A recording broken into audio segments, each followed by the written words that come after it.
Assalamualaikum warahmatullahi wabarakatuh. Kembali lagi dengan kami kelompok 3 yang beranggotakan saya sendiri Laila Khomsa dan Ganis Cafriana Esa Safitri.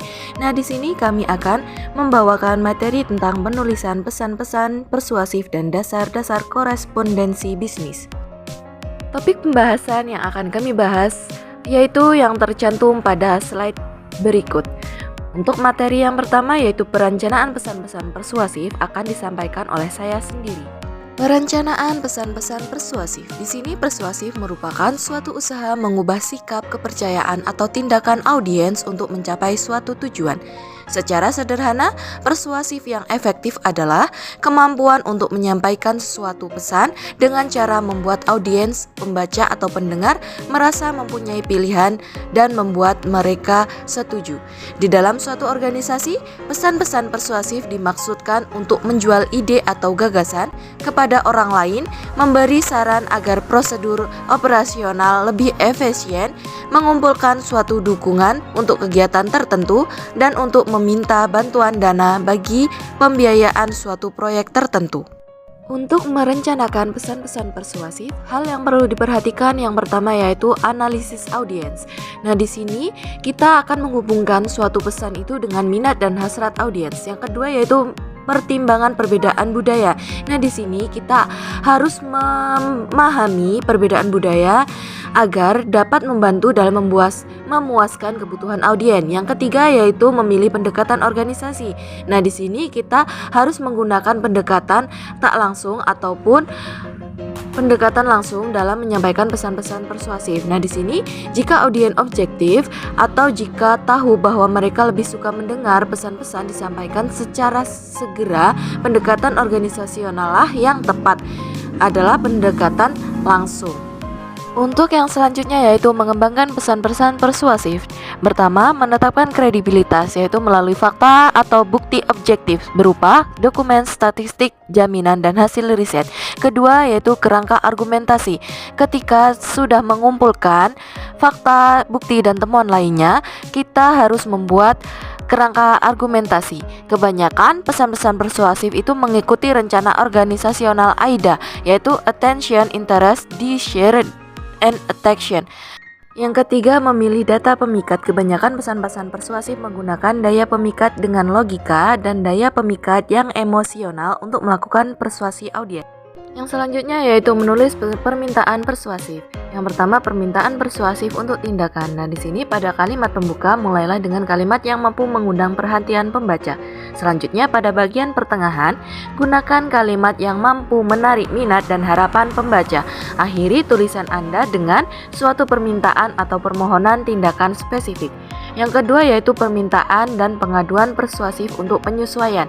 Kebanyakan surat pengaduan dimulai dengan pernyataan pesan-pesan rutin, namun demikian Anda juga menulis surat pengaduan persuasif dengan menambahkan bukti tambahan dan menggunakan teknik yang lebih menarik perhatian pembaca. Penulisan pesan-pesan penjualan dan permohonan dana. Ada dua jenis pesan-pesan persuasif yaitu surat penjualan atau sales letters dan surat permohonan bantuan dana atau fundraising letters. Nah, di sini pesan-pesan penjualan biasanya dikirim oleh organisasi yang berorientasi pada laba untuk melakukan persuasi kepada pembaca agar mengeluarkan sejumlah uang atas produk mereka sendiri. Di lain pihak, pesan-pesan permohonan bantuan dana biasanya dikirim oleh organisasi nirlaba untuk melakukan persuasi kepada pembaca agar memberikan bantuan dana atau lainnya kepada pihak lain. Di samping perbedaan, keduanya juga memiliki persamaan. Keduanya bersaing untuk bisnis dan kepentingan publik. Untuk materi selanjutnya akan disampaikan oleh Ganis Cafriana Esa Safitri. Selanjutnya, pengertian surat dan surat bisnis. Menurut Pusat Pembinaan dan Pengembangan Bahasa Departemen Pendidikan Nasional, surat didefinisikan sebagai suatu sarana komunikasi yang digunakan untuk menyampaikan informasi tertulis oleh suatu pihak kepada pihak lain.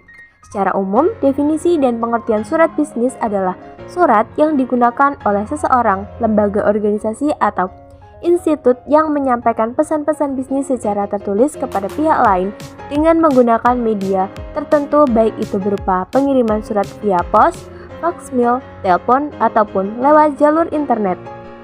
Fungsi surat bisnis.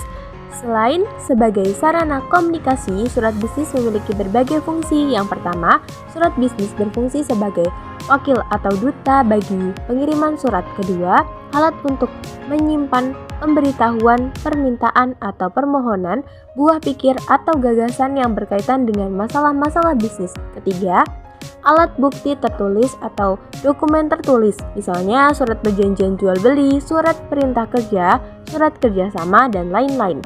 Keempat, alat untuk mengingat, misalnya surat bisnis yang diarsipkan. Kelima, bukti sejarah atau historis, misalnya surat izin pendirian usaha, surat kepailitan usaha, dan surat penggabungan usaha. 6. Pedoman kerja, misalnya surat keputusan dan surat perintah. 7. Media promosi bagi pengiriman surat. Selanjutnya, pengelompokan surat. A. Menurut wujudnya, surat dapat dikelompokkan ke dalam surat bertutup atau bersempul, kartu pos, warkat pos, memorandum dan nota, telegram dan teks, serta surat tanda bukti. B. Menurut pemakaiannya, surat dapat dikelompokkan menjadi surat pribadi, surat dinas, surat bisnis, dan surat sosial. C. Menurut banyaknya atau jumlah sasaran yang dituju, surat dapat dibedakan menjadi surat biasa, surat edaran, dan surat pengumuman. D. Menurut sifatnya atau jaminan keamanan surat, maka surat dapat dikelompokkan menjadi surat biasa, surat konfidensial atau terbatas, dan surat rahasia. E. Menurut urgen penyelesaiannya, surat dapat dikelompokkan menjadi 3 jenis, yaitu surat biasa, surat segera, dan surat kilat. F. Penggolongan surat menurut isi dan maksudnya sangat tergantung dari maksud dan tujuan pengiriman surat, misalnya surat pemesanan produk, surat penawaran produk, surat konfirmasi, surat tugas, surat kontrak kerja, dan sebagainya. Bagian dan bentuk surat. Secara umum, bagian surat baik untuk surat dinas maupun surat bisnis mencakup beberapa komponen penting, antara lain kepala atau kep surat, tanggal surat, nomor lampiran, dan perihal. Pembuka, paragraf isi, paragraf penutup, salam penutup, tanda tangan, nama jelas, dan tanda tangan, tembusan, dan inisial. Agar isi pesan dapat tersampaikan, bahasa yang digunakan harus komunikatif dan mudah dipahami oleh penerima surat. Maka sebaiknya menggunakan bahasa yang baik dan benar sesuai dengan kaidah-kaidah yang berlaku. Di samping pemilihan kata yang baku dan lazim, bahasa surat bisnis juga perlu mempertimbangkan pemilihan kata secara cermat. Dalam hal ini, pengirim surat harus mengetahui kedudukan si penerima surat. Contoh-contoh surat bisnis: 1. Surat pemesanan, 2. Surat konfirmasi, 3. Surat pengaduan, 4. Surat permintaan informasi, 5. Surat ucapan selamat, 6. Surat pemberitahuan, 7. Surat penagihan, dan lain-lain. Baik, itulah penjelasan dari kami. Kurang lebihnya kami mohon maaf. Terima kasih atas perhatiannya. Saya akhiri. Wassalamualaikum warahmatullahi wabarakatuh.